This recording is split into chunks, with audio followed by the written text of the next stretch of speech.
ಜೊತೆಗೆ ಶಿವರಾಜ್ ಕುಮಾರ್ ಅವರು ಒಂದು ಬೇರೆ ಅವರು ಒಳ್ಳೆಯ ಸ್ಫೂರ್ತಿ ಪಡೆದಿದ್ದೀವಿ. ಈಗ ಅವರು ಭಾರತ ಎಷ್ಟು ಜನ ಬೆಳೀತಾರೆ. ನಮ್ಮ ಮಧ್ಯೆ ಇದ್ದರೆ ಅದ್ಭುತವಾದ ಕೊಟ್ಟಿದೆ ಬರ್ಬೋದು. ಅವರಿಂದ ಎಷ್ಟೋ ಜನ ಫ್ಯಾನ್ಸ್ ಆಗಿ ಅವರಿಂದ ಸ್ಫೂರ್ತಿಗೆ ಎಷ್ಟೋ ಕಲಾವಿದರು ಬೆಳೀತಾರೆ.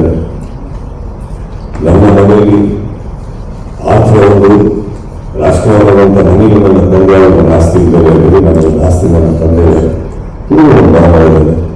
ಬಟ್ ನನ್ನ ಮನೆಯಲ್ಲಿ ಇವರನ್ನ ಹೊರತುಪಡಿಸಿ ಇನ್ನು ನನ್ನ ಅಕ್ಕಂದಿಗೆ ತುಂಬ ಜನ ಮಕ್ಕಳಿದ್ದಾರೆ, ನನ್ನ ಕಸಿನ್ಸಿಗೆ ತುಂಬ ಜನ ಮಕ್ಕಳಿದ್ದಾರೆ.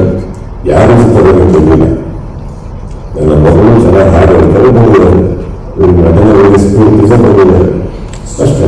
ದೊಡ್ಡ ಮನೆ ಉದಾಹರಣೆ ತಗೊಂಡು ಅಂತ ಹೇಳಿದ್ರಲ್ಲ, ಕ್ಲಾರಿಟಿಯಿಂದ ಹೇಳ್ಬೋದು. ಹಾಗಲ್ಲ, ನಾನೇನು ಹೇಳಿದ್ದು ಯಾಕೆ ತೊಗೊಂಡಿದ್ದು ಅಂದರೆ, ನನಗಿಲ್ಲಿ ಆ ಮನೆ ಈ ಮನೆ ಅಂತ ತೊಗೊಳೋದಿಲ್ಲ. ಅವ್ರು ನಮ್ಗೆ ಭಾಳ ಬೇಕಾದವರು. ಅರ್ಥಾತ್ ನಾನು ತುಂಬ ಪ್ರೀತಿಯಿಂದ ಶಿವಣ್ಣ ಅನ್ನೋದು. ಈಗ ಶಿವಣ್ಣನ ನೀವು ನೆಪೋಟಿಸಮ್ ಅಂತ ಹೇಳ್ತೀರೋ, ಕಲೆ ಅಂತೀರೋ. ಅಪ್ಪುನ ಕಲೆ ಅಂತೀರೋ, ನೆಪೋಟಿಸಮ್ ಅಂತೀರೋ. ಎರಡು ಭಾಳ ಅತ್ಯುತ್ತಮವಾದಂಥ ಪ್ರತಿಭೆಗಳವು. ಎಷ್ಟು ಜನ ಸ್ಫೂರ್ತಿಯಿಂದ ಅವ್ರಿಗೆ ಅಭಿಮಾನಿಗಳು ಸುಮ್ಮನೆ ಅಭಿಮಾನಿಗಳಾಗ್ಬಿಡ್ತಾರ. ಹಾಗೆ ನೋಡೋಕ್ಕಿಂತ ಪ್ರತಿ ಹೀರೋ ಮಕ್ಕಳು ಸೂಪರ್ ಸ್ಟಾರ್ಗಳಾಗ್ಬಿಡ್ಬೇಕಾಗಿತ್ತಲ್ಲ. ಒದ್ದಾಡ್ಕೊಂಡಿಲ್ವ ಎಲ್ಲರೂ? ರಾಜ್ಕುಮಾರ್ ಅವ್ರ ಟೈಮಿಂದನೂ ನಮ್ಮ ಕರ್ನಾಟಕದ ಓಡೋದು ಒಂದೇ ಒಂದು ಕಲೆ.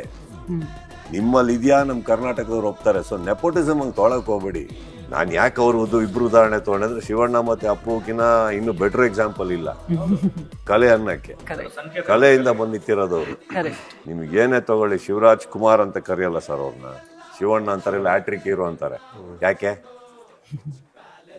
ಪುನೀತ್ ರಾಜ್ಕುಮಾರ್ ಇರ್ಬೋದು, ಕರೆದಿದ್ದು ಅಪ್ಪು ಅಂತ. ಯಾಕೆ? ಮತ್ತೆ ನಾನು ಅದಕ್ಕೆ ಹೇಳಿದ್ದು, ಅಲ್ಲಿ ಏನೇ ಇದ್ರು ಅವ್ರು ಬೆಳ್ಕೊಂಬಂದಿರೋದನ್ನ.